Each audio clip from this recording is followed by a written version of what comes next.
All right, and I see that we are live. So as you guys can tell, and as you can probably hear, I am outside. I'm enjoying this beautiful weather, but you're gonna maybe hear some dogs in the background. I'm gonna be muted most of the time. This one's Herc. You want to say hi, Herc? There we go. My roommates have 2 dogs, and this is Winston right here. So life is good, weather is great. Okay. All right, that's good enough. But I'm going to be unmuted most of the time, so you guys won't hear all the distractions. But to those of you that are joining us, what's up, everyone? Hope you also are getting to enjoy this warmer weather, especially after all that snow we got.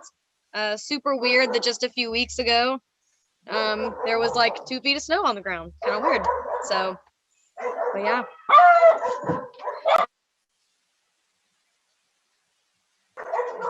They'll calm down here a second, but I'll give everyone just a few minutes to tune in. This is not how it has been for the past 20 minutes out here. I'm a little bit embarrassed of all the noise, but it's okay. For those of you joining, welcome. We're going to be continuing the series on jobs. We've had a lot of good classes so far about how to get a job, how to apply, really good tips for an interview, how to look at, posts online about who's hiring. We've had a lot of good stuff so far, and that is going to be continuing on tonight. So those of you that are tuned in are in for a treat, as you have been. I'm going to pull us up on here.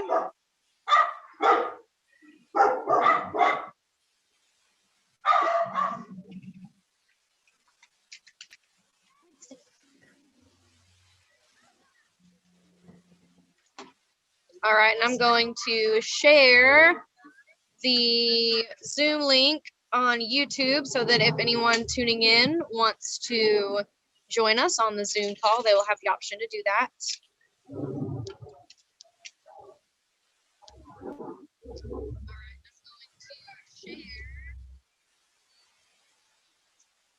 And I'm seeing right now that we've got 1 person with us, which is awesome. So if you're here, say hey. I'll go ahead and say hey since I'm here. We got 2 now. So whoever you are, I'm waiting for you to say hey.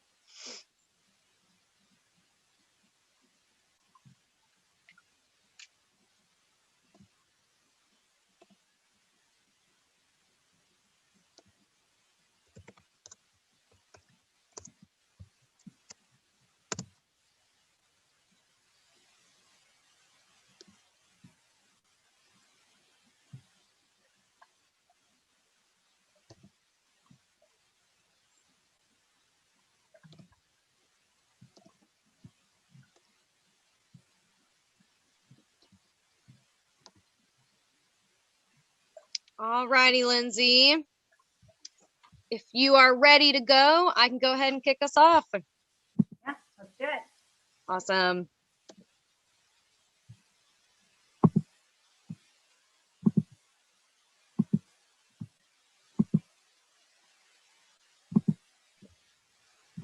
And are there any announcements that we need to go over before I share my screen? Not this week. No, we're good to start rolling right now. Okay, I'm still waiting for the ability. Oh, I'm so sorry about that. Yeah, I got you.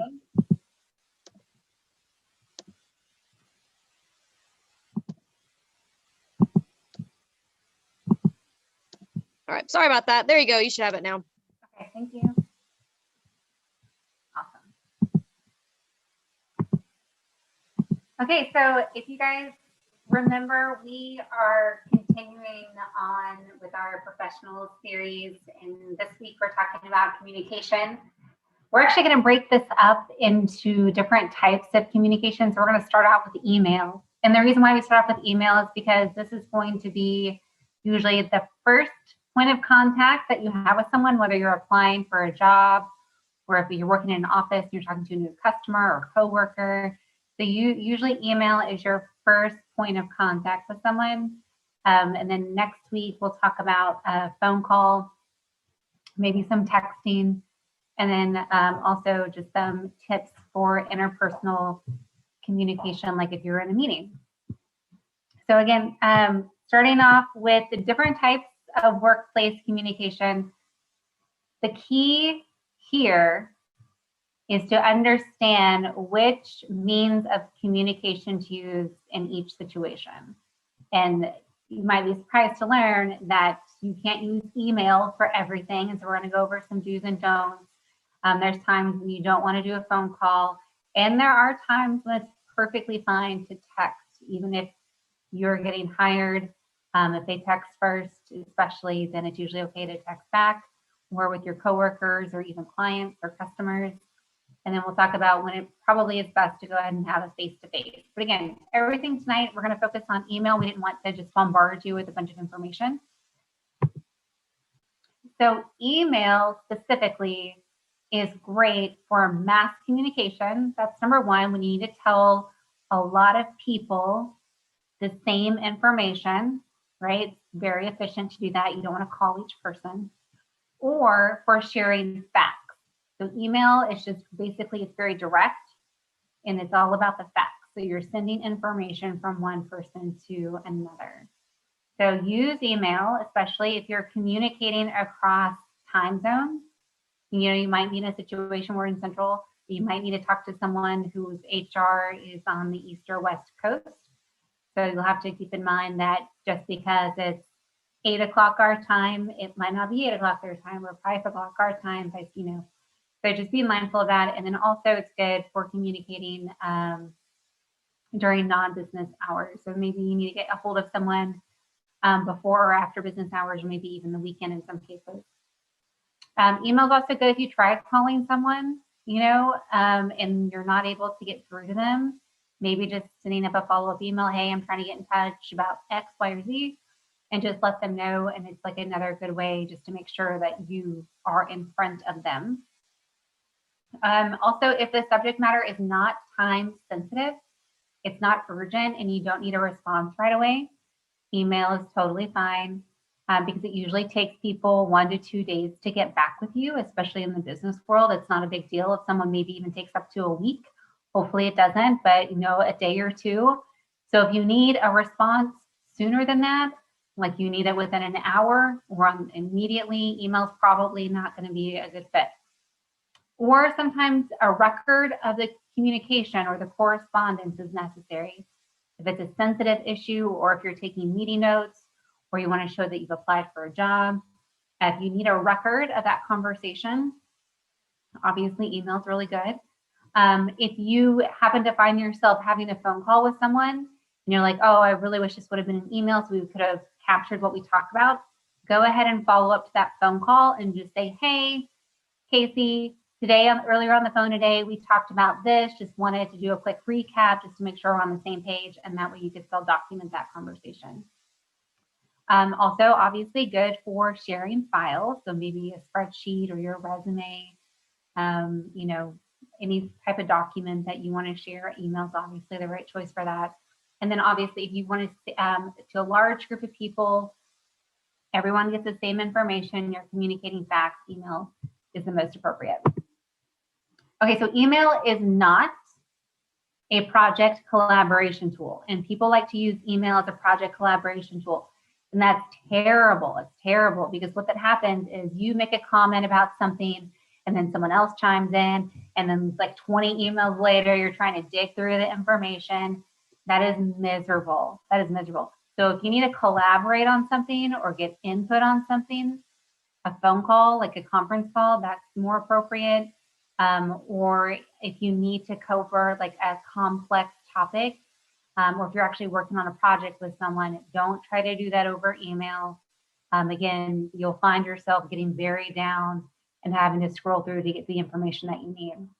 And that wastes a lot of time, and it's definitely not productive. And if you happen to miss an email, that can create confusion too. So like, what happens if you catch it like on the 5th email, and then you're like, wait a minute, what's going on? And then maybe like the next time you check it, it's like the 8th email. Well, now you've like missed information. So it kind of creates confusion too. So you should avoid using email. Also, if it's an emotional topic. So if you're angry about something or upset about something, usually email is not good. If you made someone angry or you disappointed or you need to apologize for something, always apologize over the phone. Do not try to apologize over email, and don't like wait the next day and be like, hey, I'm sorry I was late, or like, hey, I missed this deadline. Like, you want to make sure you call someone if you think that they might have a reaction to whatever you're going to say. We already talked about collaborating on a project, or if you're troubleshooting an issue, if it's a complicated concept. Because like, here's the thing, if you are trying to communicate and you need specific information, or you're trying to explain something, one of you or both of you are going to have questions. And so to try to like do Q&A back and forth over email is just really frustrating and not very productive. It's much easier and quicker. Just pick up the phone and it's like, hey, I have a question about this. And that way, if other questions come up or they need more information, now you can just do it over the phone, and it takes like 5 minutes. And then also the same thing, if you're trying to get detailed feedback from someone, don't make them type out everything. Like, just, again, set up a quick call with them. Hey, let's just schedule like 15 minutes to talk about this and knock it out. Because you can always record, especially now with Zoom, you can always record that conversation if you need to go back and look at, take notes or whatever. Okay, when you are sending an email, probably the most important part of the email is the subject line. And the reason why I say this is that, especially in the business environment, in business relationships, people get a lot of emails. There was one time when I had 1,000 unread emails in my inbox, and I was getting over 100 emails a day. So if you didn't have like the right subject line, I was probably going to miss your email, not because I'm ignoring you. I don't care. It's just I'm getting so much that it has to say like very clearly that you want me to do something. I also see people say urgent or important when it's not urgent and important, or vice versa, when they really should flag it as urgent. Then go ahead and like flag it as urgent or important. Make it like very clear and direct. So some examples of that would be like ABC project recommendation. So what a bad example of that would be like project or review or, whatever. So this has like now I know exactly what project you're talking about. It's the ABC project, the Immerse Overcomers project, the Live at 5 series project, and I'm making recommendations for that project. And so you can expect that in my email, you're going to see my recommendations for the Live at 5 project. Another one is Tuesday staff meeting canceled. You don't want to put just like meeting canceled, which meeting, and if it's a staff meeting, which day, like what day, like which meeting are we talking about? So the more information you can, then it's just easier. And they don't even have to open the email, right? Like they can just see, oh, the staff meeting. And if they want more information, then they can go and read. Approval request. This tells you as the receiver that there's an action required. Someone is requesting approval. You want someone to do something. There's an action there. And you even know it's like PTO for this week. This tells me when you're wanting to take PTO, that you're asking for PTO, and that you need me to approve it. All of those things knocked out in that tagline. Or, please review the monthly budget meeting. Again, like I know that you've sent me this email to do something with it. It's not just for your information. You're just not sending me the budget meeting minutes. You want me to review them. And so I know what's required of me as the receiver before I ever have to open it. So just again, the more information, the more clear your subject line is, the more success you'll have with people opening your email, reading your email, and responding to your email. Oh, and then here's another one. Nice to meet you, Steve. So I don't know if you've ever noticed, but like a lot of advertisers like to put your name in the email because it automatically gets your attention. So this would be really good for those of you who are applying for jobs or just had an interview. Nice to meet you, Casey. Now, just because like it has Casey's name in it, she's probably gonna be like, oh, that's me. And then it's gonna like catch it. So again, if she's getting 100 emails a day or 10 emails a day, that one's gonna catch her eye and she's more likely to open it. And it also makes it more personal too. Okay, so there's an appropriate time to reply, and there's an appropriate time to reply all, okay? Nobody likes to receive an email that's like, have a good weekend, thanks, you're welcome, you too. Like, that's clutter. Like, it's just so much unnecessary noise. And again, it bogs down your email, and it's like email annihilation. Like, you're just attacking someone's inbox at that point. So only use reply all when truly everyone needs to know the information.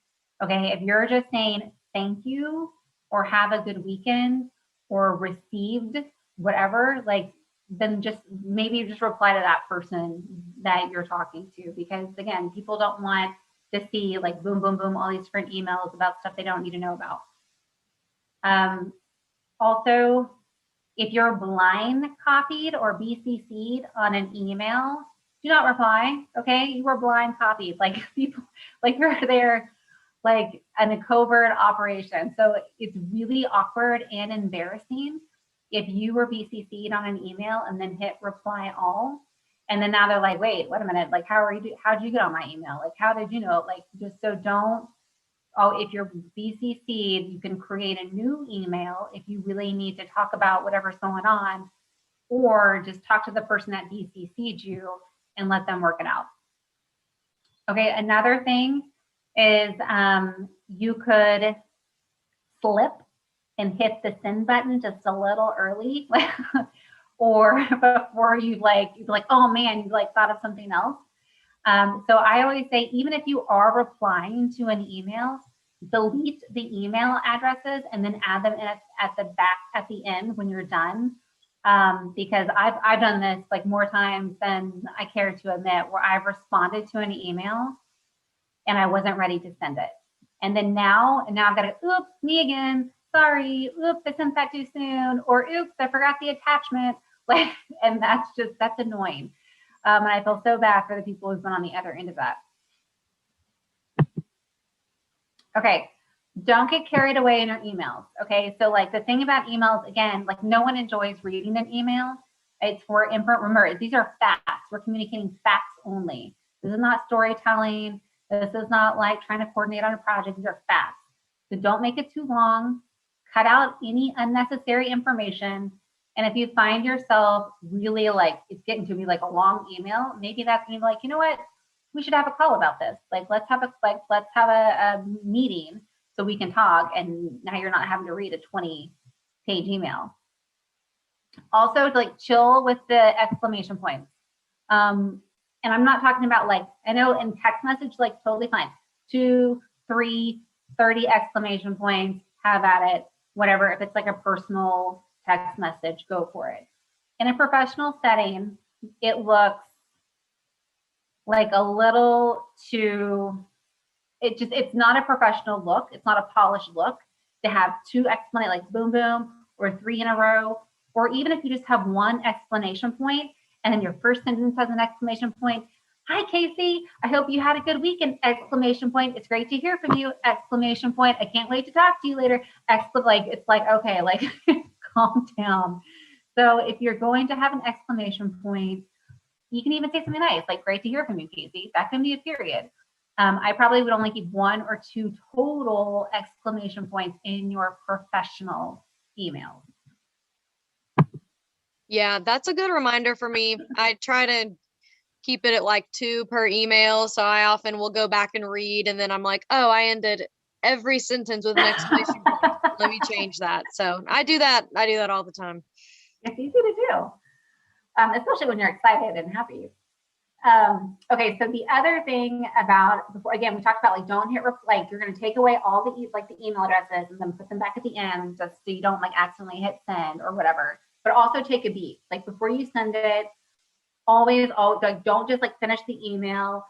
Thanks, Lindsay. Like read it again from top to bottom, because very often you will have forgotten your attachment. That's a big one. You probably forgot some detail.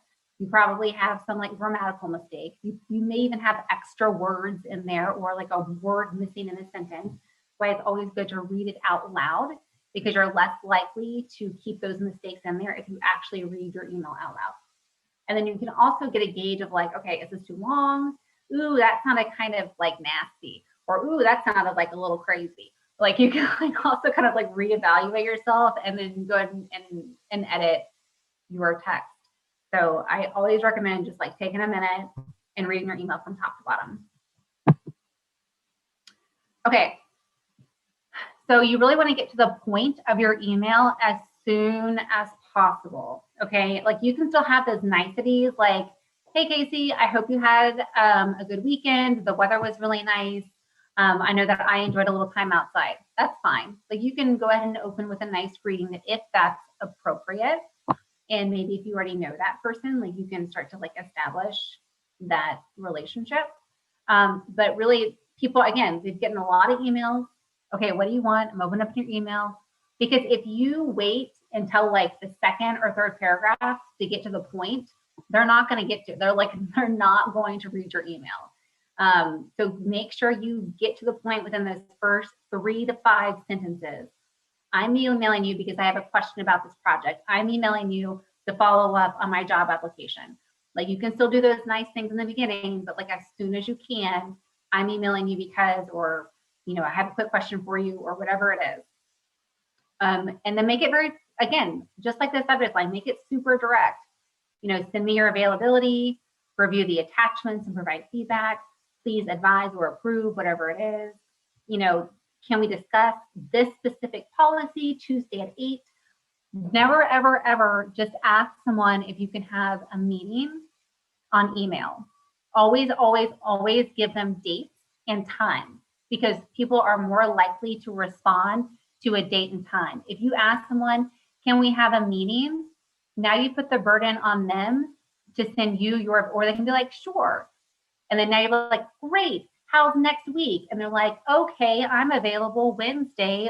And then you could have done that in the very first email. Hey, can we meet either Tuesday from 3 to 5, Wednesday from 8 to 10? And then they can respond yes or no. And with that time, boom, done. And they're far more likely to do that if you can give them exactly what you want to meet about, the day and the time options.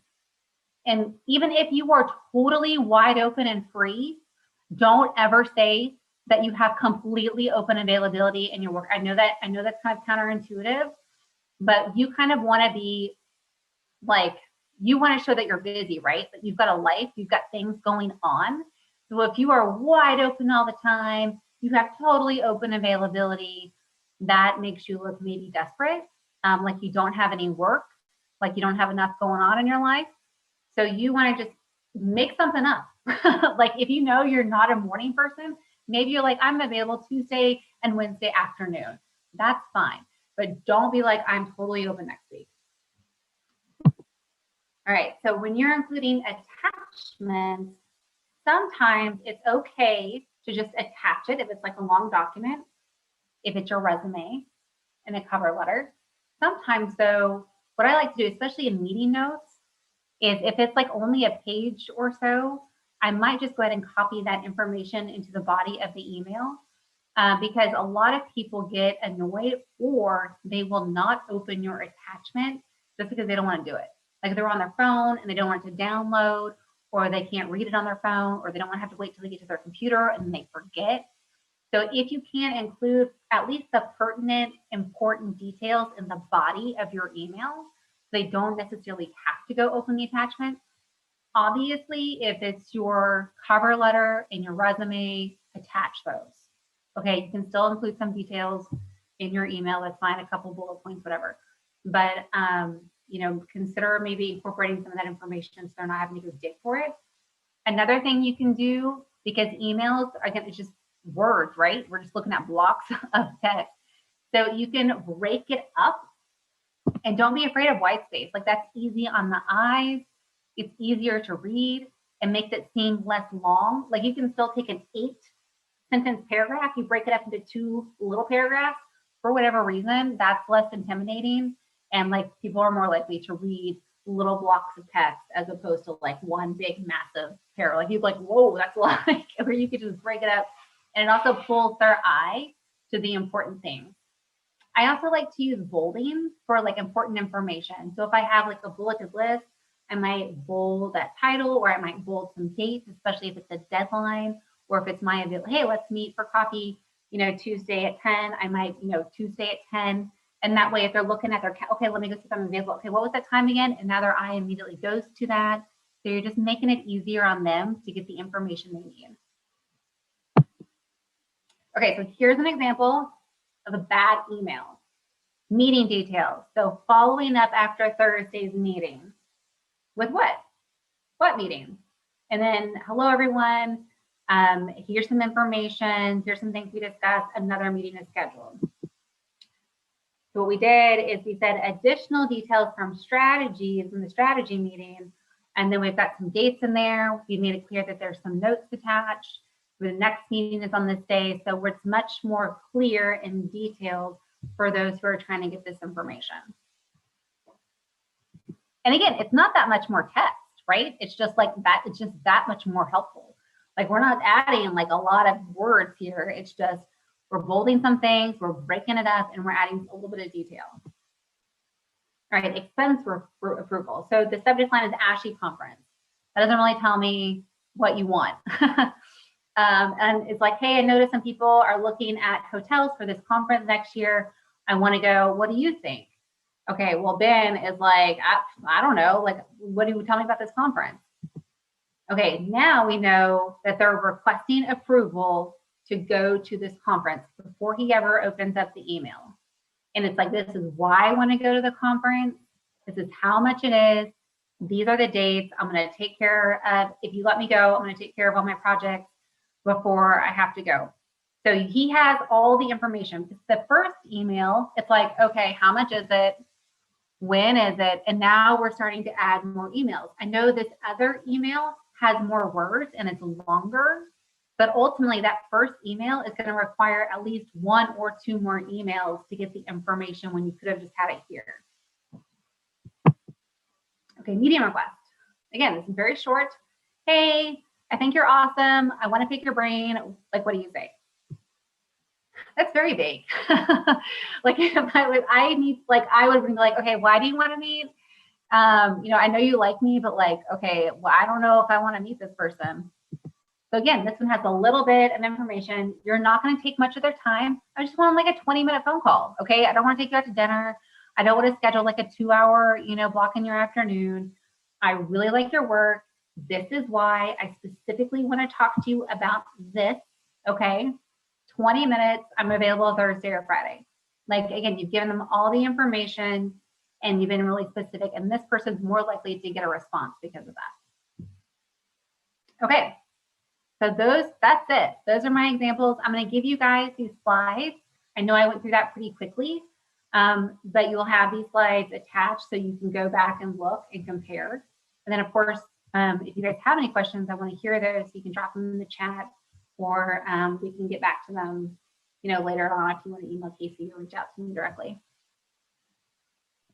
Yes, thank you, Lindsay. It's so important that we all know about communication in the workplace. There are different ways to do it, different things to include at different times. So important that all of us know that. Because even if you've got a big fancy corporate job, or you're working, your first shift at a restaurant, it's important to know how to do these things.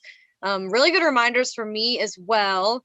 And I see that we've got 2 people with us right now, and I'm trying to see if we've got any questions, but right now I don't see any.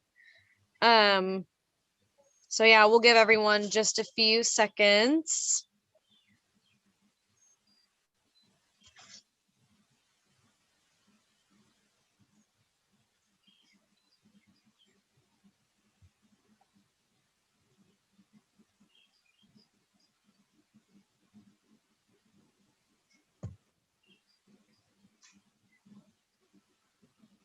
Yeah, that was good. I was thinking one example that I thought of when you were talking about like reply and reply all is I got an email a couple weeks ago And it was a person saying we were going to be meeting at noon in a couple weeks, and she wanted us to reply with our lunch orders. And there were a few people where we got, I want a ham sandwich with no mayo. All 40 people that was in their inbox. So you got to be careful about who you're replying to. And then there was another time where I was emailing with two people, and this person, I could tell by reading the messages that they were intended to go to all three people that were in the group message, but they were only going to me. So I was forwarding all of the messages like back into the group, and I didn't have the guts to like tell her like, hey, you're just replying to me. So I was just forwarding all of their emails and back into the group. So yeah, guys, that's important. Important to do for sure, because I've experienced that. And I thought the tip about if you request a meeting to always include like dates and times, because that's really interesting, because I've always thought like, oh, that puts people in a box if you suggest when and where, but it didn't occur to me that it actually kind of takes some of the pressure off of the person you're emailing if you actually offer certain times. That kind of takes it off of them and kind of lets you know that I'm in charge, I'm calling this meeting, and you just got to be there. It's not on you to plan it. So that's very interesting. That's something I'm going to take away from that for sure. Awesome. And I don't see anyone in the chat. I see that we've got 3 people with us. So if you guys are watching, say hey. I do want to know who's here, because like I said, or like we've been telling you guys, we keep attendance, and those of you that tune in 3 times a week, you automatically get $25 a week towards a gift card of your choice. We've had people do Nike, Kroger, Walmart, their favorite restaurant. You get to pick. And then for each of you that even attend just once, for every time you attend, your name goes in a drawing for a prize. And last week we gave away a Roku TV, which is really awesome. That we're doing prizes at about $100. So definitely want to know if you guys are here. I know Regina's here. She's asking if I'm outside. Yes, I am outside, enjoying this weather, enjoying the fact that it's getting close to 6 and it's still light outside. I love that about the spring. And those of you that were tuning in earlier, you heard all of the dogs in the entire neighborhood barking, which happened right as I was unmuted and started this. So that's great. But yeah, if you're here, say hey. But Lindsay, I'm not seeing any questions in the chat. I need to look at the schedule. What do we got going on next week?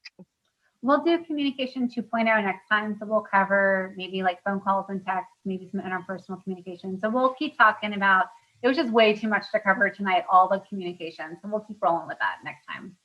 Absolutely. All right. So you guys heard it here first. We're going to continue this. Again, super important topic for all of us that are working, no matter who you're working for or where you're working or when you're working. Super important to know how to talk to people and which method to use and information you want to include and not. So that is super important for all of us. And Lindsay, you wanted to hand it over to you one last time. I can close this out if you're good to go. Any final comments? No. I will. The only other thing is like if you decide to open up the slide deck for this, I always include extra notes down in the notes section, just like some extra information and tips. So if you do decide to open up the PowerPoint, definitely check those out. Okay, perfect. Yes, send those my direction, and I will be sure to post them here on the YouTube channel so that everyone can have access to that, so that you guys can go back and look through those things for sure. Awesome. So I will go ahead and close this out. I hope you guys are staying safe. Miss all of you, and we'll be excited whenever we can all be together again, which is hopefully soon. We got to get this vaccine in a bunch of people. Maybe we can resume some sense of normalcy. But until then, you guys stay safe, and we will catch you next week.